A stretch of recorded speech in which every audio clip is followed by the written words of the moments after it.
पति श्रवणे मणि विराजित सुंदर ते जनाते पीतांबर होशियार गळा पासे पीतांबर होशियार गळा पासे पीतांबर आवडे निरंतर येते ध्यान आवडे निरंतर येते ध्यान होशियार गळा पासे पीतांबर होशियार गळा पासे पीतांबर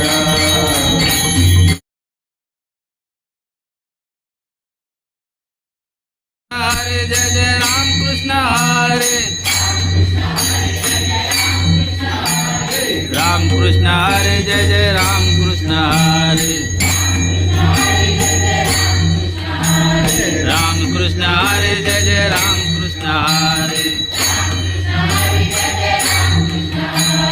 राम कृष्ण हरे जय जय राम कृष्ण हरे हरे जय जय राम कृष्ण हरे राम कृष्ण हरे जय जय राम कृष्ण हरे राम कृष्ण हरे जय जय राम कृष्ण हरे राम कृष्ण हरे जय जय राम कृष्ण हरे रामदेव निराला सीतापा हरे हरे हरे ममता शिवाचा ज्ञानदेव पाठ नारायण नामा हरि मुखे मना हरि मुखे मना एक नाम हरे दत्त नाम धुरी बुद्धी घेता समान श्री हरी सर्वांगटी राम देहादेक ज्ञानदेव चित्ती हरि पाटने मा हरि मुखे मना हरि मुखे मना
तेची वंदू श्री गुरुते नमस्कार नाथा गुरुर् ब्रह्मा गुरुर्विष्णू गुरुर्देव महेश्वरा गुरु साक्षात तस्मै श्री गुरुवे नमः वक्रतुंड महाकाय सूर्यकोटि समप्रभ निर्विघ्न देव सर्व कार्य सर्वदा जिते ज्ञान विज्ञान संजीव होते जिते योग विद्येस सामर्थ्य ते जिते मानवाला मिळे मोक्ष गाथा तुझ्या पायरीचे सदानंद माता जिथे फूल स्वस्त वृक्षास आले जिथे फूल मोवी सवे वेद झाले तुझ्या बोल बोला सायुज्य माता तुझ्या पायरीची सदानंद माता तुझ्या मंदिरी आरती वास तृप्ती तुझ्या मंदिरी लोक स्वानंद होते सुखी धन्य झाल्या तुझे गीत गाता तुझ्या पायरीची सदानंद माता श्री संतांची या माताच्या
घेतो गोडी पाहे जोडी भावाची ही अभंगाचा सरळ अर्थ आहे की तुकोबा सांगतात भगवंत काय करतो आपल्या अंतःकरणाची गुणी बघतो हा कपडे घालून दागिने घालून खरोखरच माझ्या दर्शनाला आलाय की चपला चोरायला आलाय हा भगवंत काय करतो आपल्या अंतरीची गुणी बघतो म्हणून अंतरीची घेतो गोडी पाहे जोडी भावाची जर आपला भाव शुद्ध नसेल तर तुम्हा आम्हाला देव कळणार नाही आणि देव कळण्यासाठी सद्गुरू करण्याची गरज आहे तुम्हाला सांगायचं म्हणजे नामदेव महाराजांबरोबर देव खेळत होता बोलत होता पण त्याला देव कळला होता का मग याच्यासाठी त्याला सद्गुरू करावा म्हणून तुकोबाला सांगतात अंतरीची घेतो गोडी पाहे जोडी भावाची आपल्या अंतःकरणाचा भाव भगवंत बघतो आणि आपला भाव शुद्ध असेल तर भगवंत काय होतो आपला सोयरा दायरा होतो म्हणून अंतरीची घेतो गोडी पाहे जोडी भावाची देव सोयरा देव सोयरा देव सोयरा देवाचा जसं भगवंत परमात्मा आपला सोयरा दायरा होतो पण मला सांगा एकदा भगवंत आपला सोयरा दायरा झाल्यानंतर हे असणारे विश्वात सगळे कोणाचं आहे हे भगवंताचे म्हणून आपुल्या वैभवे शृंगारावे निर्मळ. हे असणारे वैभव कुणाचे आहे? हा भगवंत तिन्ही त्रिगुणाचा कोण आहे? मालक आहे. आणि म्हणून हे असणारे वैभव आपलेच आहे, देवाचे आहेत म्हणजे आपलेच आहे. चौथ्या चरणावर सांगतात तुका म्हणेचे वे सेवी प्रेम द्यावे प्रीतीचे. महाराज आपला सुद्धा भाव शुद्ध असेल तर भगवत परमात्मा आपल्या सुद्धा जीवन घेऊ शकतो. पण आपला भाव शुद्ध नसल्यामुळे भगवंत आपल्या बरोबर देवत नाही. माझ्या अल्पशब्दामध्ये अभंगाचा सरळ अर्थ आहे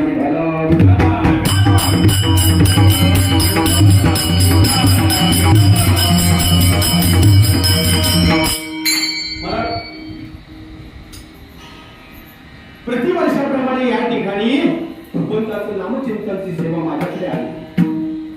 पण मला कीर्तन म्हणजे काय हो? कीर्तनातली जी कथा सांगितली जाते ती जीवनाची व्यथा जाण्यासाठी आहे.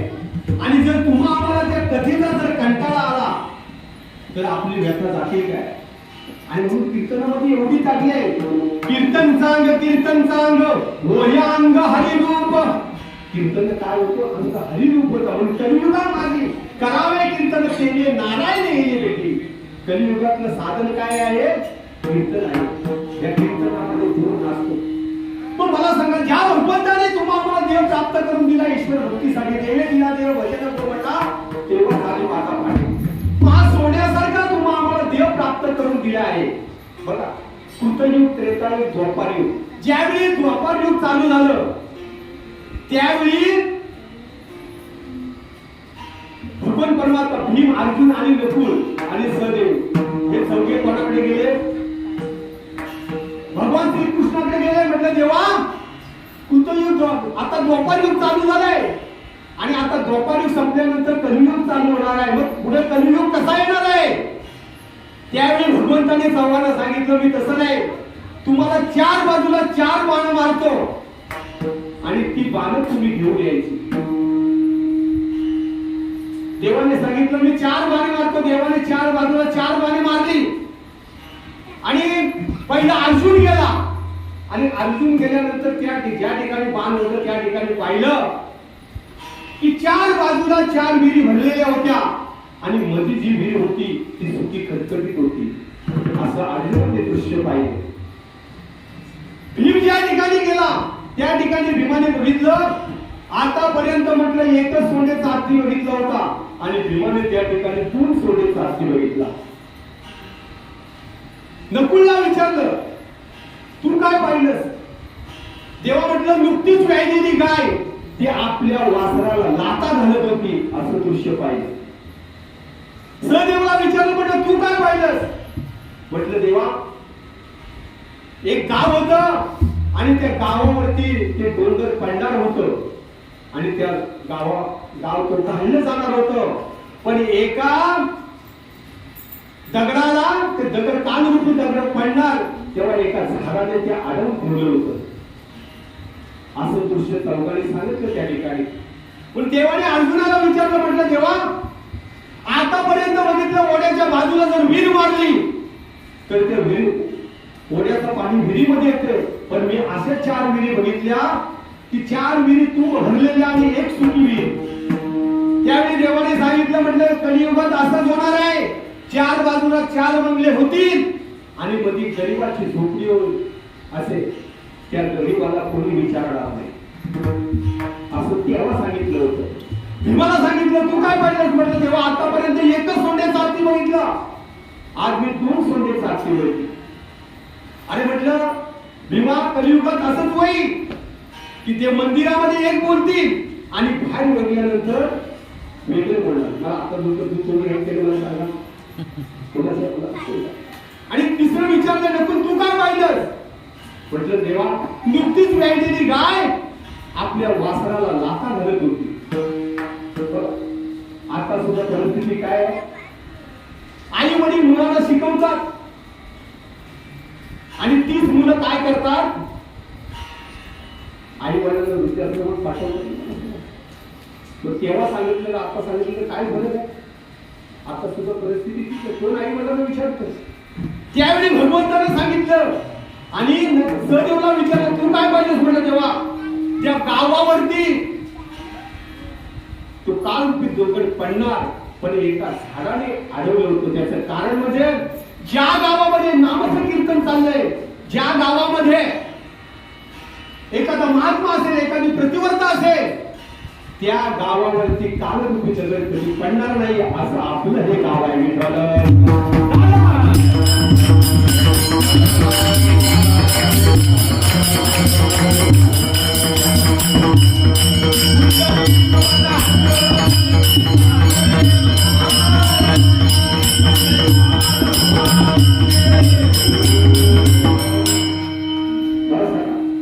परमार्थ म्हणजे काय हो? तुम्ही आम्ही संसारामध्ये अडकलेली माणसं. कारण परमार्थ महागाने थोडी देवाचे चरण वावया जतन उपाय लावायचे. अधिक मास मध्ये जेवढं तुम्ही पुण्य कराल त्याचं डबल पुण्य आहे, आणि अधिक मास मध्ये जेवढे पाप कराल ते अधिक पाप होतं. आणि म्हणून महिन्यावर मेलेला मुलगा महिन्यानंतर जिवंत झाला, म्हणून अधिक मास सारखं मास नाही, म्हणून सगळ्यांनी अधिक मास पाळलं पाहिजे.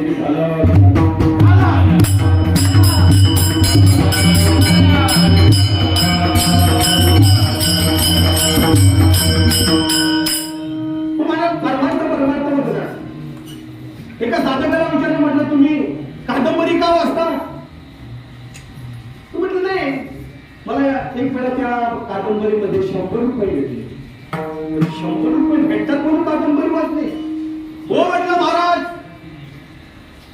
मला सांगा, या ठिकाणी नामचिंतन चालू आहे काय, एवढा 7 दिवसाचा सप्ताह चालतोय, पण एवढं नामचिंतन चालू असताना कोरोना सारखा रोग आलाच कसा काय?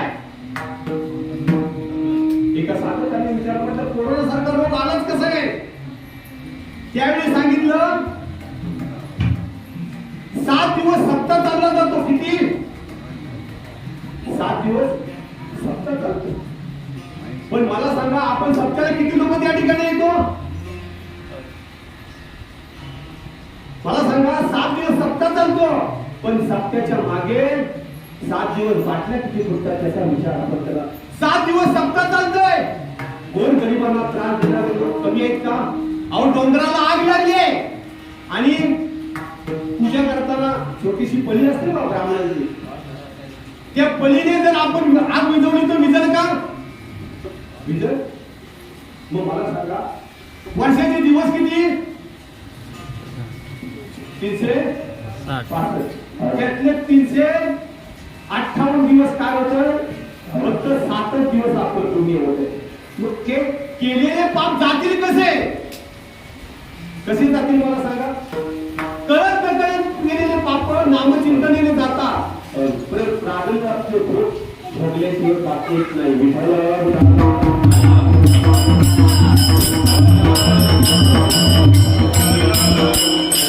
मला सांगा, कळत नकळत केलेले पाप कसे जातील? नामचं कीर्तन साधन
जळतील पापे जन्मांतरी. कळत नकळत पापा नामचिंतन आणि जातात. मला सांगा, आपलं भविष्य काय? ज्यावेळी लहान मुलगा जन्माला आल्यानंतर आपण 5व्या दिवशी काय करतो? 5वी पुस्तक, 6वे पुस्तक का अहो हल्ली असं झालंय सगळी मुलं कुठे जन्मतात हॉस्पिटलमध्ये आणि त्या वासामुळे चटणी तिथे येतच नाही. येते का मला सांगा? पण हे आपण पाचवी का करतो आणि तिथं आपण पर्ची पेटवली जाते कशासाठी? वही पण ठेवतो, पेन पण ठेवतो, कशासाठी? ती चटणी काय करते? आपल्या मुलाचं भविष्य काय आहे हे सांगण्यासाठी आपण ठेवली जाते. मग मला सांगा, पूर्वी आपल्या घरामध्ये मुलं जन्मल्यानंतर डोळे उघडल्यानंतर घरामध्ये काय दिसायचं? देवाचे फोटो दिसायचे ना. मग आता हॉस्पिटलमध्ये मुलं जन्मल्यानंतर डोळे उघडल्यानंतर त्यांना पहिला काय दिसतं? बाटली दिसते ना सलाईनची. मग मला सांगा, जन्मल्यापासून तेव्हा ती बाटली दिसते, अगदी 13 वेळपर्यंत त्याला बाटली ठेवावी लागते. मी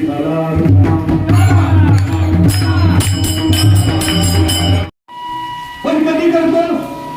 हात पाय हालायला लागले नाही, नातमुळे करू लागले, लाला आले से गोड वाना पलीकडती झाली, अवघे करती आढळ.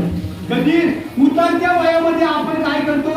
परमार्थ करायला जातो, तेव्हा हातपाय आपले थकलेले असतात. मला सांगा, या बल्बाची गॅरंटी देऊ शकतो, वर्षात गेलं तर त्याला नवीन दिला जातो.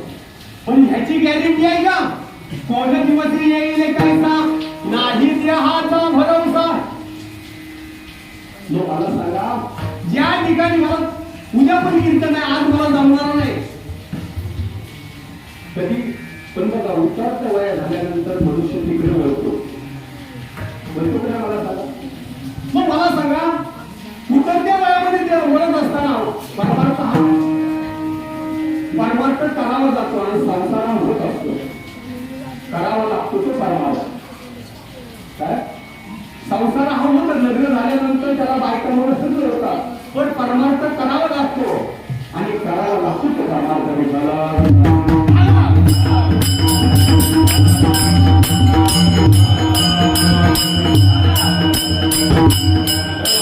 आपण काय करतो? उतरत्या वयामध्ये तुम्ही आम्ही परमार्थ करायला जातो, पण कोणत्या दिवस येईल कायचा नाही देहाचा भरवसा. मग मला सांगा, आपण तुम्हीवरती दूध ठेवले आणि तिकडे लक्ष दिलं नाही आणि सगळं वस्तू गेलं तर आम्हाला कसं वाईट वाटतं ना? वाटतं की नाही? वाटलं अर्धा लिटर मधलं पाव लिटर झालं. मग मला सांगा, तुम्हा आम्हाला सोन्यासारखा नळदेव दिलाय, आपण कुठं सगळं लक्ष आहे संसारामध्ये. काय आपलं लक्ष कुठे आहे? सगळं संसारामध्ये. तुकोबाला सांगतात की बाबा भजन कर, किती सांगू तरी न ऐकती भट्टीचे पुढे सिंगडीचे रडतील. काय तुकोबाला सांगतात, अरे आता भजन कर, नाही केलं तर पुढे रडतील. आणि म्हणून महाराज या नामकीर्तनामध्ये एवढी ताकद आहे. आणि म्हणून कीर्तन ज्यावेळी चालू असताना आपण ताली का वाजवावी की ह्याच कीर्तनामध्ये गौरवपदकांचे हात आले, याच कीर्तनामध्ये मेलेला मुलगा जिवंत झालाय, म्हणून या कीर्तनामध्ये एवढी ताकद आहे.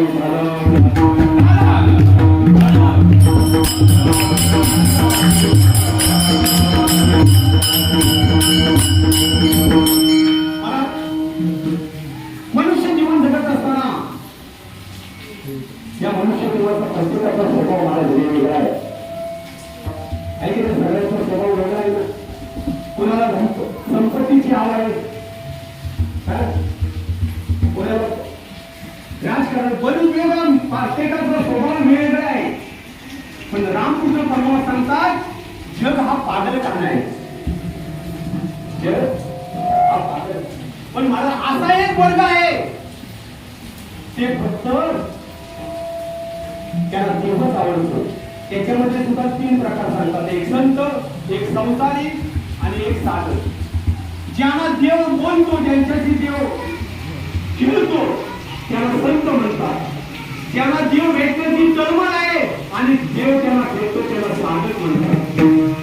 आणि ज्यांना कधी देव भेटत नाही, देवाकडे जाण्याची इच्छा नाही, त्यांना संसारी म्हणतात. आता त्याच्यात तुम्ही आम्ही बघतो त्याला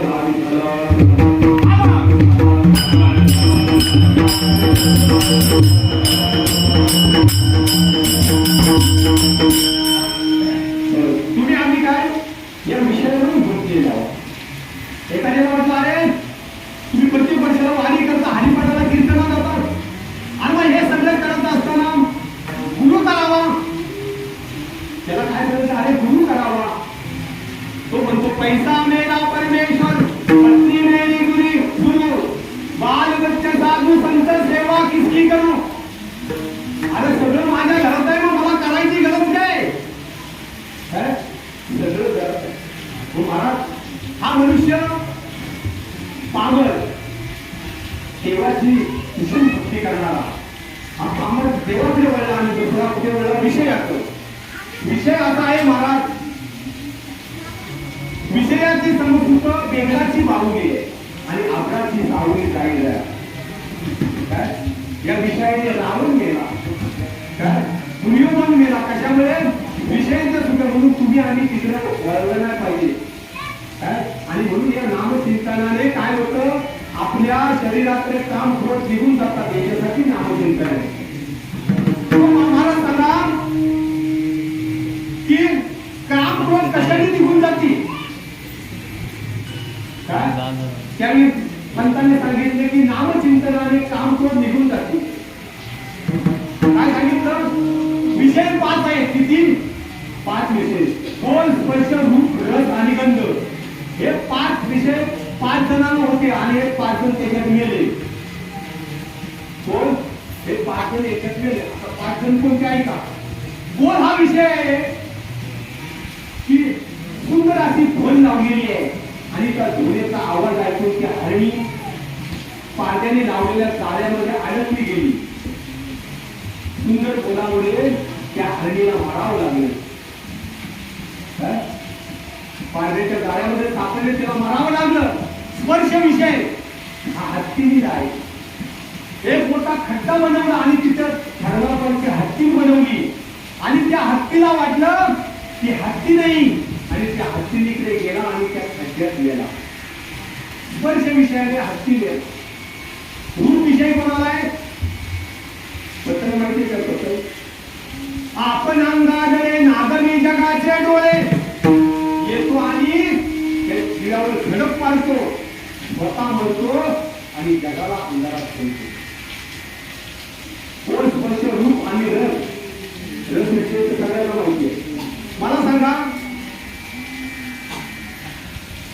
मासे पकडण्यासाठी तुमच्याकडे जाळ टाकतात, तुम्ही सगळे मासेमारी होते, पण इकडे पण करतात असं काही नाही. पण मला सांगा, तो गळ असतो, त्या गळाला आमिष म्हणून काय लावला जातो? काय लावला जातो? तुमच्याकडे मासात लावतात ना, आमच्याकडे गांडूळ लावतात. आणि तो गांडूळ लावल्यानंतर तुकडा लावला जातो आणि तरी तो गांडूळ जिवंत असतो. एका कवीचे उद्गार आहे. तो कवी सांगतो, मताओ मताओ मेरे लिए, तू आता है मेरे लिए, लेकिन ऊपर खड़ा है तेरे लिए. तू माझ्यासाठी येतोस, तो तुला खाणारा नाही. तो मला सांगा, तो गांडूळ जिवंत असताना टाकल्यानंतर आता इथे माशामध्ये सांगायची काही गरज नाही. रस विषयाने त्या माशाला सुद्धा मारावं लागले. गंध विषय, गंध विषय कोणाला आहे? फुलावरती मकरंद खाण्यासाठी आलेला भुंगा हा काय करतो? मकरंद खान असताना संध्याकाळी कधी झाली आणि ते कमळ विटलं आणि त्या कमळामध्ये भुंगा मरून गेला. पण तो भुंगा जर लाकडामध्ये गेला तर तो पकडून बाहेर येतो. मग मला सांगा, गंध विषयामध्ये हे 5 जण गेले आणि हे 5 विषय माणसाला आहे.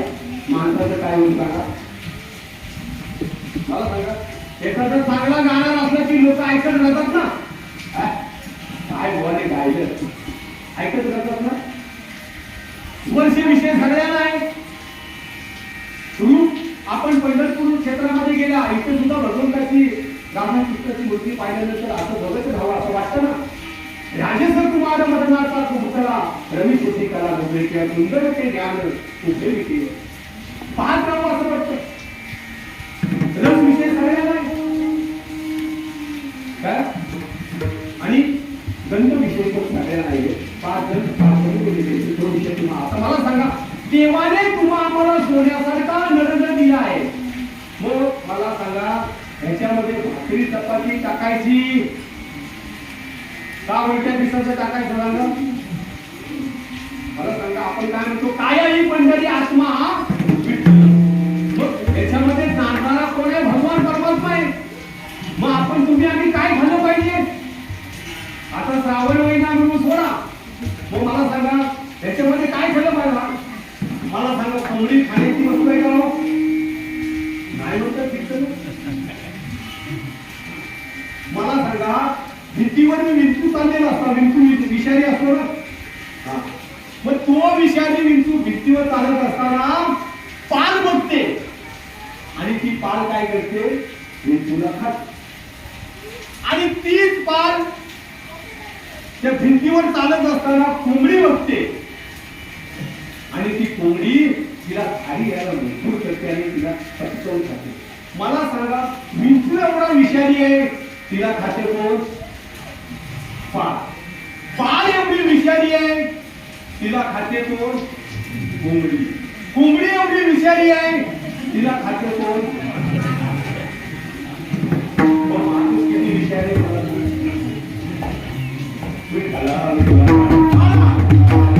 तुम्ही आम्ही जन्माला आलोय आणि त्या महाराष्ट्रामध्ये देव नाही म्हणत कमीपणाचा आहे का? मग देव आहे की नाही? मग दाखवा. आहे म्हणतात मग दाखवा. हवा दिसत नाही पण हवा आहे ना. फुलाचा सुगंध दिसत नाही पण सुगंध आहे ना. दुधामध्ये तूप दिसत नाही पण तूप आहे ना. मला सांगा इलेक्ट्रिक बोर्डामध्ये करंट दिसत नाही पण करंट आहे ना. मग झाला पण बघा. मग माझा देव सुद्धा तसाच आहे. माझा देव तसाच आहे. मग मला सांगा पांडुरंगाचा अवतार पाकिस्तानात काय महाराष्ट्रात आहे? मग या महाराष्ट्रामध्ये साधू संत शूरवीरांचा जन्म झाला आणि त्या महाराष्ट्रामध्ये देव नाही म्हणजे कमी मनाचा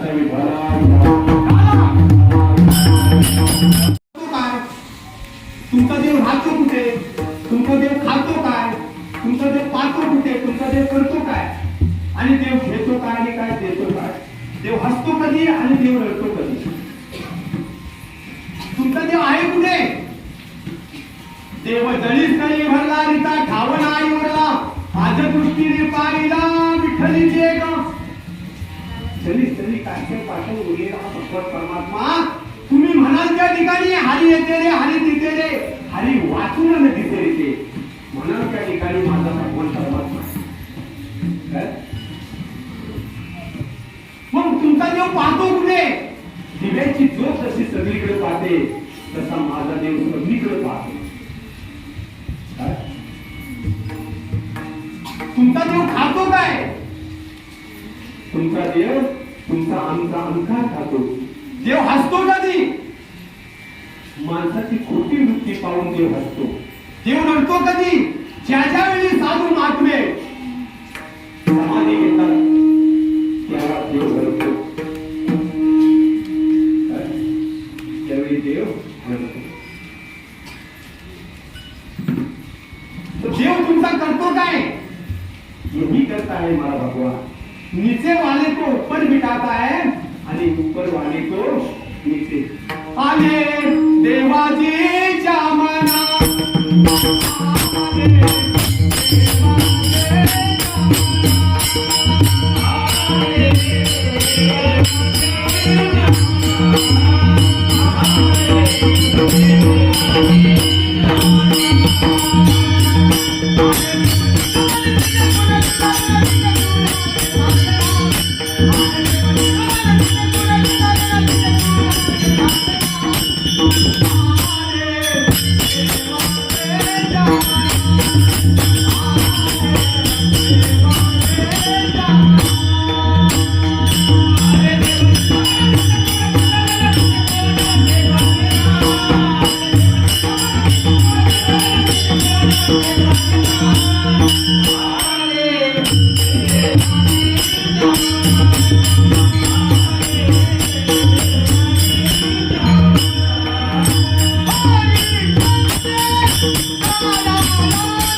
देवाच्या मनात आलं तर राजाचा रंकही करीन आणि रंकाचा राव सुद्धा करण्याची सामर्थ्य माझ्या भगवान परमात्मा नाही. म्हणून हरिभान खेळ दुनियेचा कशाला काय केला हरिभान खेळ दुनियेचा कशाला काय केला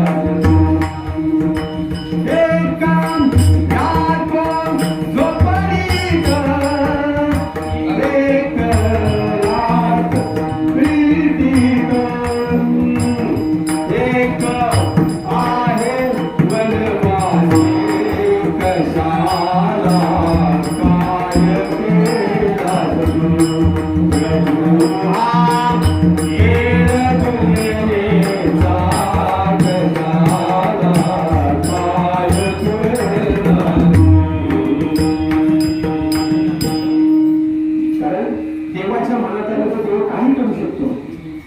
आणि म्हणून तुमचा देव देतो काय आणि देव घेतो काय. बघा आपला देव असा आहे घेसी जायचा देशी असं उदाहरण बघा. देव सगळं देईल. देवाकडे मागितलं सगळं देईल. मग माणसाकडे मागावं माणूस सगळं देईल पण आपलं पद देईल का. तुमच्या इथे ग्रामपंचायत सदस्य कोण आहे का सरपंच कोण आहे काय त्यांच्या मागे सरपंच पण देतात का बघा. माणूस सगळं देईल पण आपलं पद देणार नाही. आधी जिवलग कोण असेल तो म्हटला मुख्यमंत्री साहेब मला तुमची जी गाडी आहे ना ती गाडी जरा 4 दिवस देताय का. तो काय म्हणून पहिलं माझ्या पक्षात ये 4 दिवस का 8 दिवस गाडी घेऊन जा. 15 दिवस गाडी फिरवली परत आला म्हटलं मुख्यमंत्री साहेब म्हटलं बोला तुमचा वर्षा नावाचा बंगला आहे ना मला 4 दिवस तिथं राहते काय. अरे 4 दिवस काय 15 दिवस राहा तू माझा कार्यकर्ता आहे. थोड्या दिवसांनी म्हटलं मुख्यमंत्री साहेब तुमचं ते फळ आहे ना तेवढं देता का देईल का. माणूस सगळं देईल पण आपलं पण देणार नाही. आधी जीवनचे आणि कंठस्थ मित्र आहे आणि त्या मित्राचा लग्न आहे आणि त्याला सूट घाल शिवलेला आहे. त्याचा जीवलग मित्र गेला म्हटलं मित्रा तुझ्या लग्नासाठी जो सूट बनवला आहे ना जरा घालून बघू काय रे. अरे माझा मित्र आहे जा घालून बघ जा. अरे मित्रा तुझा सूट चांगला आहे जरा बूट पण घालून बघू का. अरे काय विचारतोस अजून लग्नाला 2 तास आहेत जा घालून बघ. तो म्हटला मित्रा सूट बूट घातले तर घोड्यावर बसून बघू का. अरे म्हटलं काय विचारतो का. तो म्हटलं मित्रा आता 5 मिनिटाने तू ज्या जागेवर उभा राहणार आहेस त्या जागेवर उभा राहायचं काढून मारून म्हणून माणूस सगळं देईल आपली जागा देणार नाही.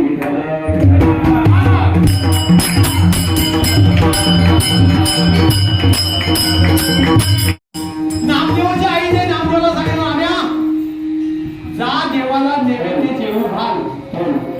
काय सांगितलं देवाला नैवेद्य जेवू घाल. आपली आईने नैवेद्य बनलं तर काय सांगते देवाला नैवेद्य दाखव. सांगतो मी काय नैवेद्य दाखव. नामदेवची आई सांगितली देवाला जेवू घाल. आणि महाराज नामदेव देव जेवलं सांगा, आपण सुद्धा देवाला नैवेद्य बनवतो ना, तुमच्याकडे बनवतात का देवासाठी नैवेद्य? पण आपले देव काय कमी आहेत का? 33 कोटी देव आपले. मग एवढ्या सगळ्यांना पाचा जर घरामध्ये द्या, किंवा मरी आई म्हणा किंवा बसोबा, या सगळ्यांना जर आपण नैवेद्य पाचा बनवलं तर भात किती लावतो? वाटीभर बाई एवढा चमच्यावर. खीर बीर बनवली तर किती? चमच्यावर. आणि भजी जर बनवली तर अख्खी घेऊन जाऊ का देवाच्या नजरेला आलं आणि तो आपला मुलगा त्याच्या हातात द्यायचं आणि त्याच्या पाठी एवढी कुत्रे लागतात. देव जाण जेवणार म्हणून माणसाचा स्वभाव कसा पाहिजे. म्हणून नामदेव बरोबर देव काय झालं त्या ठिकाणी जेवलं. नामदेवच्या आईने सांगितलं, नाम्या जा दिवाळी देवाला आंघोळीला बोलव. पाटील नामदेव गेले तेव्हा आईने आंघोळीला बोलवले, चल लवकर. आणि म्हटले नामे नाही येता येणार, आता वारकरी काकड्याला येतील आणि मी इथं दिसलो नाही तर मला काय माहित नाही, मला आई मारील, चल. अरे पण इथं उभं कोणाला करणार?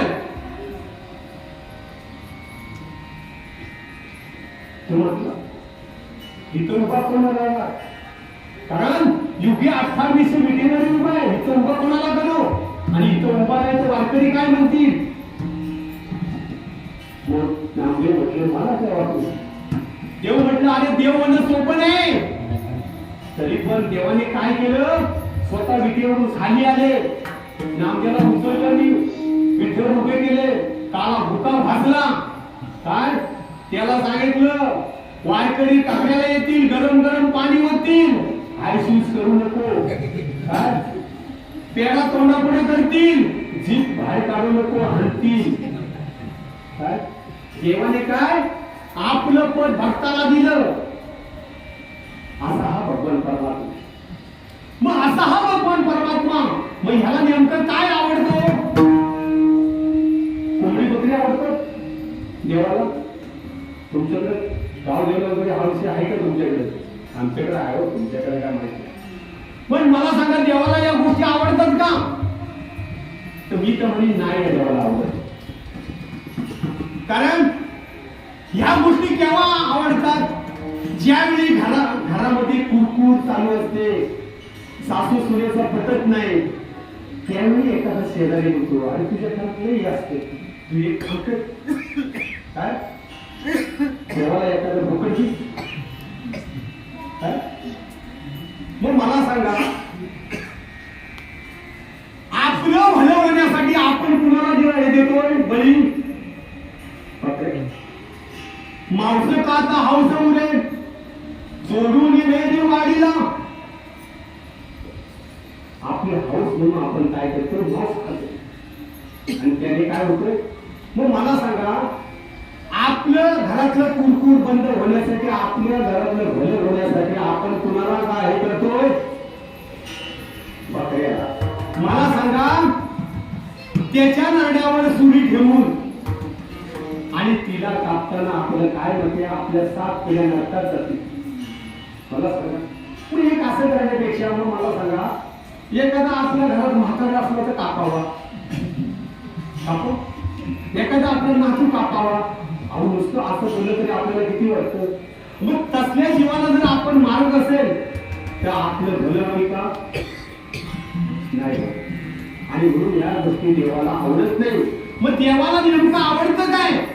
तर खरोखर हा माझ्या मंदिरामध्ये आलाय, तो त्याच्या कपड्याकडे बघत नाही, त्याच्या दागिन्याकडे बघत नाही, तर तो काय बघतो? अंतरातला भाव बघतो. आणि हे बाबांच्या भूतकाळाने सांगितलं, अंतरेची घेतो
अंतरीची घेतो गोडी पाहे जोडी भावाची.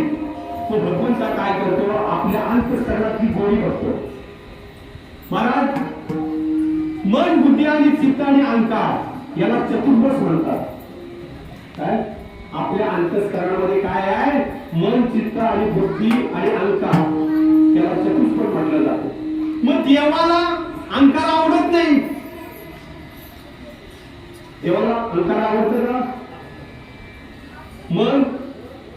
मन सांगितलं चंचल आहे. बुद्धी कधी माणसाची बद्दल सांगता येत नाही. मग मन किती चंचल आहे. आता सुद्धा आपण या ठिकाणी कीर्तनाला बसलोय, पण आपला अर्ध लक्ष कुठे आहे? घरामध्ये व्यवस्थित ठेवलाय की नाही, त्यांचा पगार झालाय तो पॉकेट व्यवस्थित ठेवलाय की नाही. चित्त नाही ना मी करीत, आपण मनाने हिंद नाही शरीराने बसलोय, म्हणून आपल्याला सुख शांती आणि समाधान नाही. म्हणून आपल्याला सुख शांती नाही. म्हणून मन कसं आहे, चंचल आहे. मन वडाय वडाय जसं पिकावर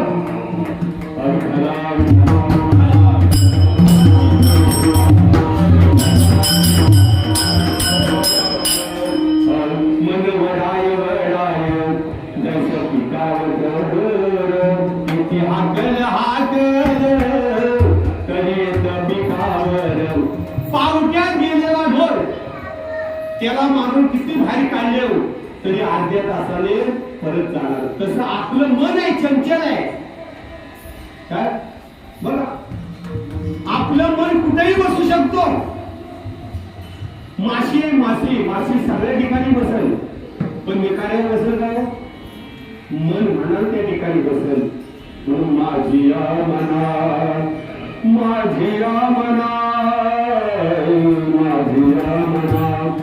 मन म्हणा चंचल आहे. म्हणून देवाला मनाची गोडी आवडत नाही, अहंकाराची गोडी आवडत नाही, बुद्धीची गोडी आवडत नाही.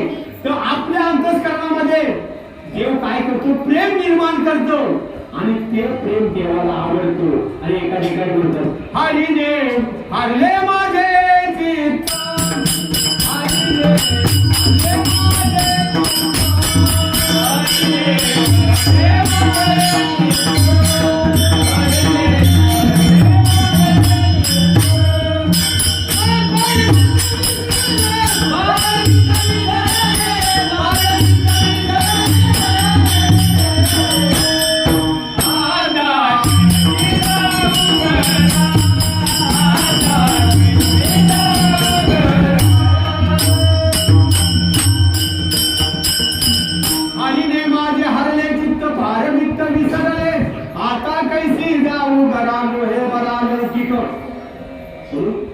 आपल्या अंतःकरणामध्ये देव काय करतो, प्रेम निर्माण करतो.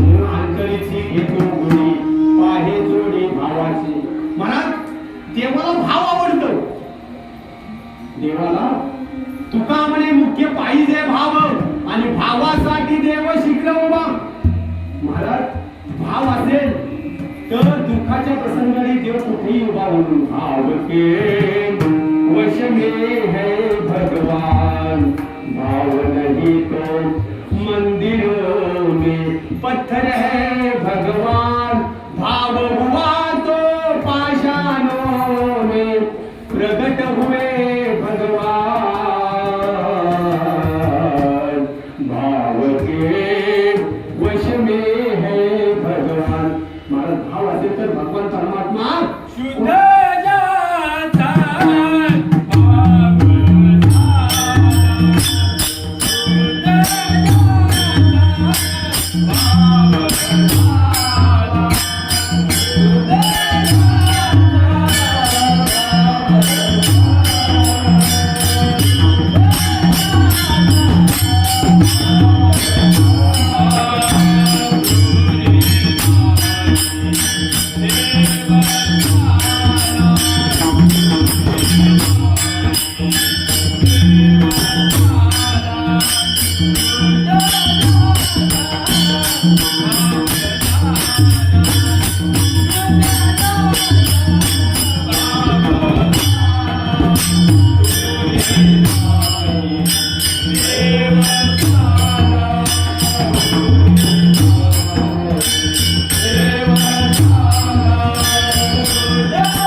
तेव्हा नवरा नवरी उचलत नव्हते, आता नवरा नवरीला उचलतात.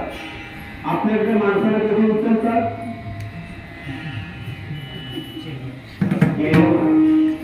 आपली काय संस्कृती, भारताची संस्कृती काय आपली काय लोक ती सोडत करतात हे आमच्याकडचं सांगतो, तुमच्याकडचं काय मला माहित नाही. त्या ठिकाणी देवाने हार घातलं. आता सीतामाई देवाला हार घालणार, तेव्हा सांगितलं देवा सगळ्या ठिकाणी वाकायचं पण सात सासर करून वाकायचं नाही. आणि त्यावेळी हे लक्ष्मणाला माहिती पडलं आणि लक्ष्मणाने काय केलं, प्रभू रामाचे पाय धरले आणि पाय धरले सांगितलं वहिनी झाला हार. मग मला सांगा भावापुढे देव कोण? भाव म्हणजे भाव म्हणून वाकला नाही, तर भावापुढे भगवान राम त्या ठिकाणी आपला भाव कसा घेतला पाहिजे घेतो जोडी पाहे जोडी भावाची. तुम्हाला सगळ्याच कथा माहिती आहे की शबर राजाची मुलगी शबरी, आणि ज्यावेळी तिचं लग्न ठरवलं आणि लग्नासाठी बकऱ्या द्यायच्या म्हणल्या. कशासाठी? आपण हळव उतरले करतो ना, तुमच्याकडे करतात का? तुम्हाला सगळ्यांना आम्हालाच विचारतो तुम्ही कशाला आलात काय? आमच्याकडे करतात. आणि त्यावेळी तशी दावत त्यात पद्धत होती. हे ऐकल्यानंतर मागच्या दरवाजाने शबरी निघून गेली. अरण्यामध्ये त्याला ऋषी भेटले आणि ऋषीने सांगितले की तो 7व्या अवतारामध्ये प्रभू रामचंद्र दर्शन दिले सर, तर भगवंताचं नाम चिंतन करून श्रीराम जय राम जय जय राम, श्रीराम जय राम जय जय राम सतत नाम चिंतन करून. आणि शेवटी 7व्या अवतारामध्ये देवाला दर्शन देण्याची वेळ आली. शबरी के कुटिया में प्रभु का गमन होगा, शबरी की कुटिया पावन होगी, प्रभु रामचंद्र कुटी में आएंगे, मीठी मीठी मेरे अपने हाथों से खिलाओगे, साथ साथ लखन जी का दर्शन होगा, शबरी की कुटिया पावन होगी.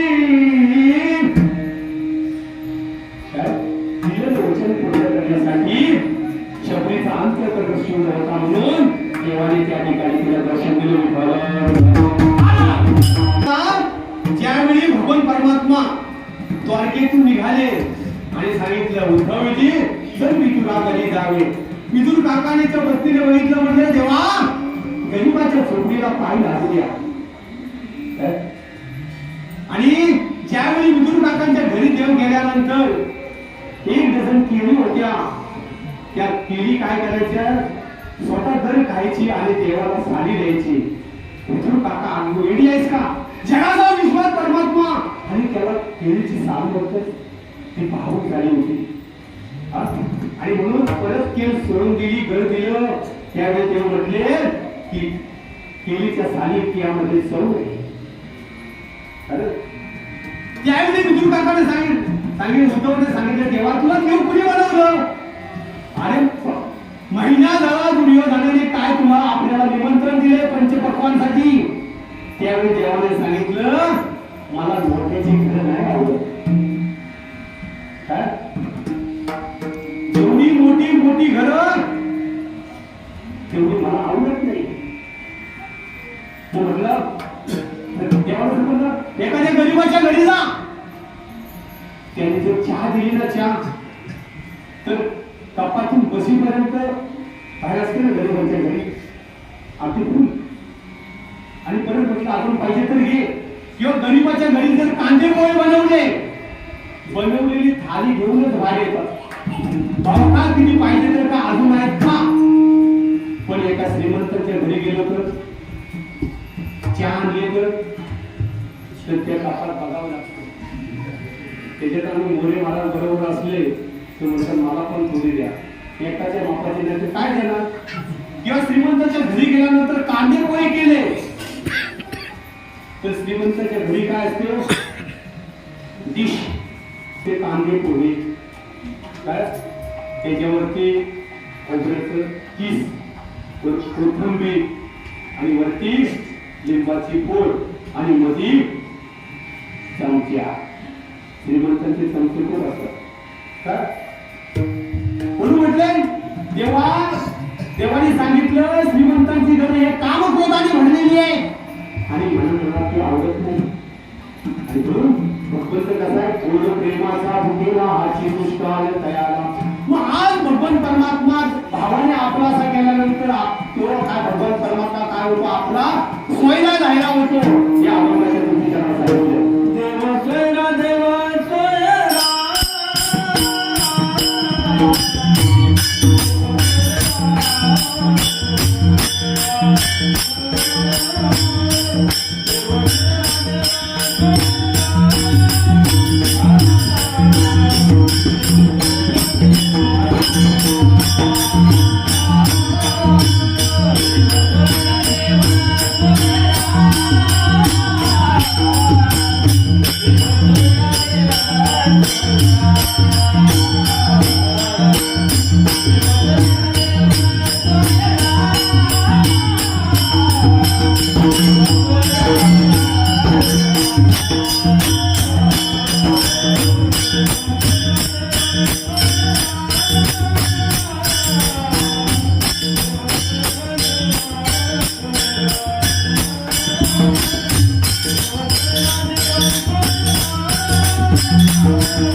देवस्वैरा दिनाचा परत देवस्वैरा वेगळा जगा झाला त्याला पाठी काही घात नाही. कारण ज्याचा देवस्वैरा आहे मग असा संत महात्मांचा देवस्वैरा झाला. मला सांगा गोलोबांच्या पत्नीचे त्याने पालन पण केले. भूचंदीचे त्याचे भगवंता कृष्ण भाव होते. बऱ्याच देवांच्या गोष्टी संतांच्या गोष्टी स्वतः देवाने केल्या. मला सांगा अर्जुनाची घोडी सुद्धा कुणी देवाने घेतलं असं देवाने काम केलं. मग मला सांगा तुम्ही आम्ही जे वेश घेतले हे काय देवाचे वेश घेतलेले आहोत. परंतु देवाचे वेश घेतले तरी मानणारी लोक आहेत तुम्हाला सांगा. मग असा जे एक राजा काय केलं गावामध्ये तलाव बांधलं. त्या ठिकाणी रंगीबेरंगी फुलं वगैरे लावली.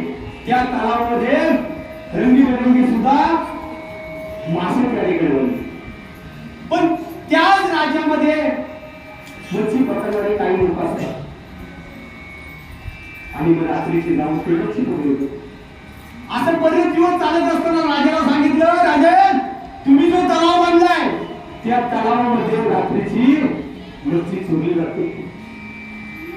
आणि हे माहिती पाहिल्यानंतर जो मच्छी पकडण्यासाठी गेला होता काय तो परमोडा घालून गेला. आणि जो मच्छी पकडण्याला त्याला बरोबर गेलेला माहित नाही. पण राजाच्या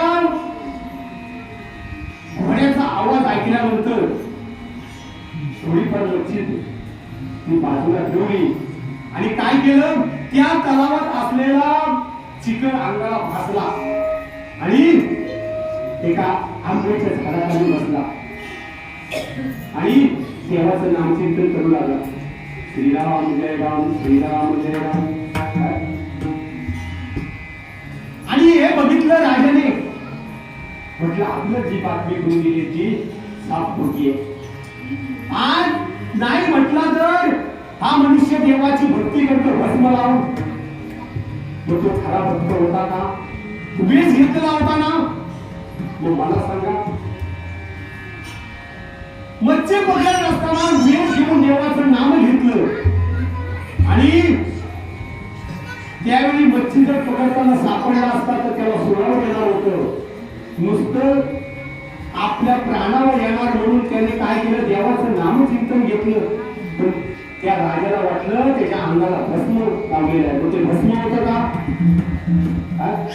म्हणून त्याचा भाव सिद्ध होता. मग असा भगवान परमात्मा तुमच्यासाठी सोयरा द्यायला होतो कधी शेवटपर्यंत. आणि म्हणून एकदा सोयरा झाल्यानंतर हे असलेले वैभव हे कुणाची आहे? देवाची आहे. आणि जे देवाचे आहेत ते आपलं आहे. मग मला सांगा, देव सोयरा देव सोयरा देव सोयरा देण्याचा आपल्या वैभव आहे. शृंगार आवड निर्मळ. आपण काय आहे? देवाच्या बायका आहोत. बघा, गळ्यामध्ये जी तुळशीची माळ आहे हे काय आहे? सौभाग्याचं लेणं आहे. कपाळी काळा मुक्का लावलेला आहे. काय गळ्यामध्ये घातलेलं मणी मंगळसूत्र आहे. कपाळी लावलेला बुक्का काय? सौभाग्याचं लेणं आहे. मग आपण देवाचे कोण आहोत? मग मला सांगा, आपण इथं आलेले मालक आहोत का? मग ह्या सृष्टीतले आपण पाहुणे आहोत ना? मग मला सांगा, आपण पाहुण्यात आपला सातबारा कुठपर्यंत? 70-80 वर्षापर्यंत सातबारा कोणाच्या नावावर? तुमच्या नावावर. बरोबर. नंतर तो बदलणार ना. बोला, धनगंग संपत्ती आहे जाताना नेणारा. मग महाराज आपलं काय? जाताना येताना आणता येत नाही, जाताना नेता येत नाही. मग आपलं काय? तुमची जागा जमीन आहे नाही? तुमची आहे मला सारे मला तुमची आहे. जागा आहे का तुमची? डोंगरात वगैरे नाही म्हणतात. तुमची असली तर ती माझ्यावर नाव का? या जगात आपलं हे घटिका यंत्र जैसे परिवर्तन. काय आपण थोड्या दिवसाच्या पाहून या जगात आलेला प्रत्येकाला जाणार आहे. पण त्याला काय वेळ आहे? असणारे वैभव काय? देवाचा आहे, म्हणजे आपलं आहे. भगवंताचा तिन्ही त्रिकोणाचा राजा आहे. मग असले मला सांगा, एखाद्याची बायको आहे आणि ती फाटकी साडी घेऊन जर बाहेर पडली तर तिला असतील का? तिच्या नवऱ्याला असतील? म्हणणार ना, साडी घालायची बायको म्हणणार ना. तिला पण हसणार आहे का? का? तिने लग्न झाल्यावर नाव घेतलं होतं. मग ती जबाबदारी कोणाची आहे? मग देवाची जबाबदारी आहे. तुका म्हणे प्रतिवर्ता तिची देवावर सत्ता. तिची देवावर सत्ता. मग मला सांगा, आता हे कलियुग आहे. तुमच्याकडे काय? आमच्याकडे सुद्धा तेच आहे. तुम्ही जे कुंकू लावता तो कुठं लावता? 2 भुवयाच्या मध्ये लावता ना. मग आपलं सौभाग्य 2 भुवयाच्या मध्ये आहे की कपाळावरती आहे? पूर्वी कुंकू का लावायचे? कारण कुंकू घालून एवढं त्याच्यामध्ये सामर्थ्य आहे. आता तुम्ही आम्ही म्हणजे तुमच्याकडे काय, आमच्याकडे बाजारात असंच आहे. टिकली लावते. ती किती दिवस टिकली? टिकली नाही तर दुखली. म्हणून सांगतो की जे तुम्ही सिंदूर लावता ते कुठं लावा? कपाळाच्या मध्ये लावा. कारण हे आपलं सौभाग्याचं लेण आहे. आणि तिथली जर व्यवस्थित वर लागत नाही तर जेसीबी देऊन लावा, व्यवस्थित बसत नाही. हे काय आपलं सौभाग्याचे लेण आहे. आणि म्हणून तुम्ही जर ती व्यवस्थित लावली नाही तर आपल्या मालकाचं 43 दिवस कमी होतात असं शास्त्रात सांगितलंय.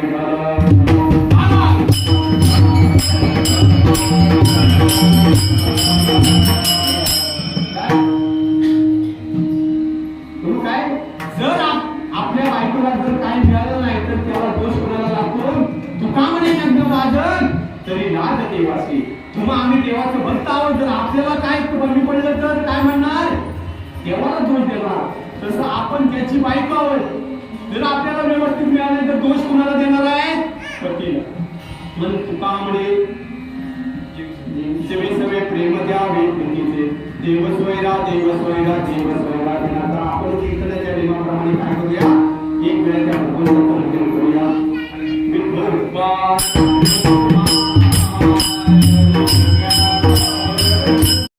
देवसेवा देवरा देव सोयरा दिनाचा देवाला जर तुम्ही आम्ही प्रेम दिलं प्रेम सुख दे प्रेमावे निर्णय समाधान त्याला जर तुम्ही प्रेम दिलं काय आताच्या परिस्थितीमध्ये संपत्ती गरजेची नाही संपत्ती गरजेची आहे काय संपत्ती चांगली असेल तर संपत्ती आपोआप येईल संगतीने होतो पंगतीचा लाभ निरगिरी पर्वतावरती चंदनाची झाडे आहेत किती चंदनाची झाडे पण चंदनाचं झाड कुठल्या झाडाजवळ झालं तरी त्या वास येतो पण माझा असा एक झाड आहे की त्याला चंदनाचा वास येत नाही तो झाड तुझा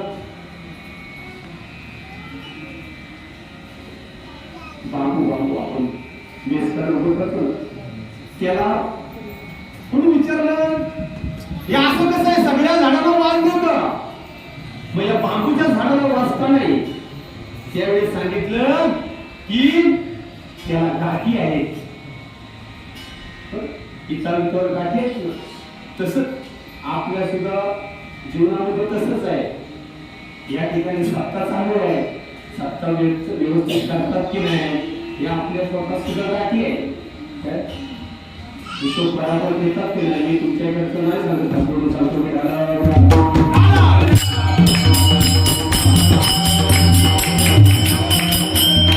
त्याला गाठी असल्यामुळे त्याला सुगंध नाही तसं आपल्या जीवनामध्ये जर गाठी आल्या तर तुम्हाला देव दिसणार नाही म्हणून गाठी नसतात पण तुका म्हणे ज्यावेळी प्रेम द्यावे त्यावेळी नामदेव महाराज देवाने जेवण केलं तुकोबारांच्या घरी सुद्धा देव गेले पण तुकोबारांची परिस्थिती अशी होती की कुठेतरी डब्यामध्ये तुळसावर कन्या होत्या पाहुणे घरासी देवाने ऋषिकेशी पाहुणे म्हणून देव आले काय करणार घरामध्ये काही नाही मग मला सांगा घरामध्ये कान्या होत्या कान्याच्या चार प्रकार आहेत कान्या श्री कान्या जय जय कान्या मग देवाने त्यावेळी जय जय कान्या खाल्ल्या का खाल्ल्या तुळपड पाणी आणि तुळसावर कान्या मग देवाने काय केलं दोन हात पत्रावलेला आणि दोन हात वरती मला सांगा तुकोबारांच्या घरी सुद्धा देवाने जेवण केले नामदेव महाराजांच्या बरोबर जेवण केलं मग तुमच्या आमच्या बरोबर जेवण का नाही की आपल्या पोटाला सुद्धा काठी आहे म्हणून तरीची घेतो गोडी पाहे जोडी भावाची देव सोयरा देव सोयरा देव सोयरा दिनाचा आपुलिया वैभवे शृंगारावे निर्मळ देव सोयरा देव सोयरा देव सोयरा दिनाचा तुका म्हणे जवे सेवे प्रेम द्यावे प्रीतीचे देव सोयरा देव सोयरा देव सोयरा दिनाचा ज्या संत महात्म्याने तुम्हाला मार्ग देवनाने दयाने संत ते पंत चालत राहता न पडे तुमचा पाय ज्ञानराज माझी योग्याची मागणी केली निगमाने प्रगट केली गीतालंकार ज्ञानेश्वरी ब्रह्मानंद प्रगट केले असा संतांचा आपण सगळ्यांनी काय करूया हाताने काळे मुखाने त्या संतांचं नाम घ्या विठो ज्ञानेश्वर